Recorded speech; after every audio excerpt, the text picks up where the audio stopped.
Hello guys! Kumusta kayong lahat? Andito na naman ako, nagbabalik ang isang tindera ng masa. Charot! For today's video guys, ay isi-share ko lang sa inyo yung mga kamalasang nangyari sa akin noong 2021 hanggang 2022.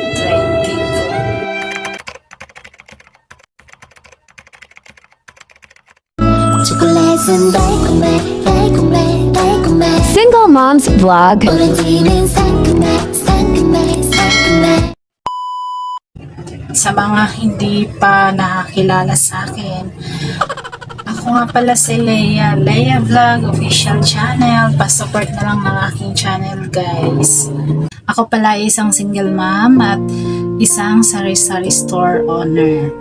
6 na kamalasan ang naganap sa buhay ko noong 2021 hanggang 2022 guys. Dahilan ng aking pagka-bankrupt sa aking sari-sari store. So guys, ito yung mga nangyari sa buhay ko.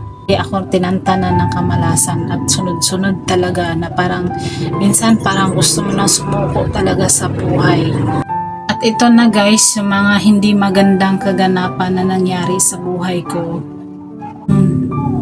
Bandang August 2021, para akong nagka-COVID. Kasi nawawalan ako ng panglasa, pang-amoy, wala akong ganang kumain. Umayat din ako nun, may picture ako nun na talagang hindi ako lumalabas ng bahay nun. Kasi bawal nga yun, ka-quarantine ka. Kaya nag-closed ako ng tindahan noon, hindi ako nagbukas. Mga 14 days talaga. Nagtataka na yung mga kapitbahay ko noon na hindi ako nagbukas ng tindahan. Siyempre, pag magkasakit ako, dahil single parent nga ako, doon ko kinakuha yung pagkain, gamot, mga needs ng mga anak ko. So, pag ako nagkasakit, talagang ano talaga yung pera. Talagang walang income, baga labas lahat, wala sa renta ng bahay, bills, pagkain, lahat. Kaya kung magkasakit nga, parang ang bilis ng pera. Grabe nga, yayat ko talaga nun. May picture ako nun na in-upload eh. Tapos ng 14 days. Tapos yun, back to hanap buhay ulit. Tapos, yung pangalawang kamalasan na halos magkasunod lang, August yun, yung parang nagka-COVID ako, so nawalan ako ng hanap buhay nun kasi syempre hindi naman ako magkapagtinda nun, talagang nahihina talaga ako nun. First time ko talaga magkasakit na sobrang tagal nun at syempre uso yung mga COVID nun. Talagang parang sukong-suko talaga ako nun kasi iba talaga yung pakiramdam ko sa katawan ko at saka imaginein mo 14 days ako halos walang gana kumain, as in talaga parang hindi ko walang lasa kasi tapos hinang-hina talaga ako, walang pang-amoy, feeling ko COVID talaga yun. Pero tahimik lang talaga ako noon sa bahay kasi ayoko na i-quarantine kasi diba dati i-quarantine ka kapag may sakit ka. Pero noon hindi ako na-quarantine, parang nag-quarantine lang ako sa bahay kasi hindi ako lumalabas, nagsasara ako ng tindahan. Yun. Tapos, so August yun, September, October, yun yung talagang pangalawang kamalasan na nangyari sa buhay ko na hindi ko rin inaasahan. Hindi ko expected na maoperahan talaga ako noon. Yun na yung operahan ako ng appendicitis.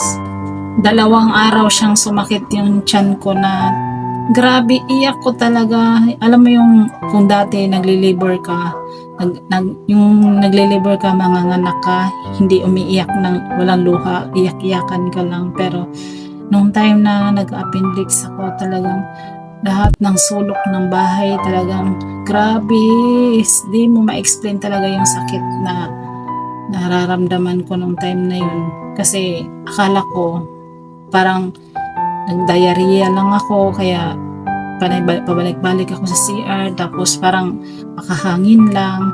Kasi ano siya eh, yung parang nag-umpisa siya dito sa may gitna. Tapos bumababa Hindi nga ako pinapatulog nun sa sobrang sakit. Talagang sarado din ako ng 2 araw nun. Tapos kung ano-ano na yung iniinom ko nun, Dicycloberin, Buscopan, tapos Alaxan. Minsan nawawala siya, bumabalik din. Tapos, inabot ng kinabukasan yun. Tayun nga, yung pangalawang araw na sumakit yung tiyan ko. Tapos bandang hapon, alas 4 ng hapon, hindi pa rin nawala. Tapos pangalawang araw na yun.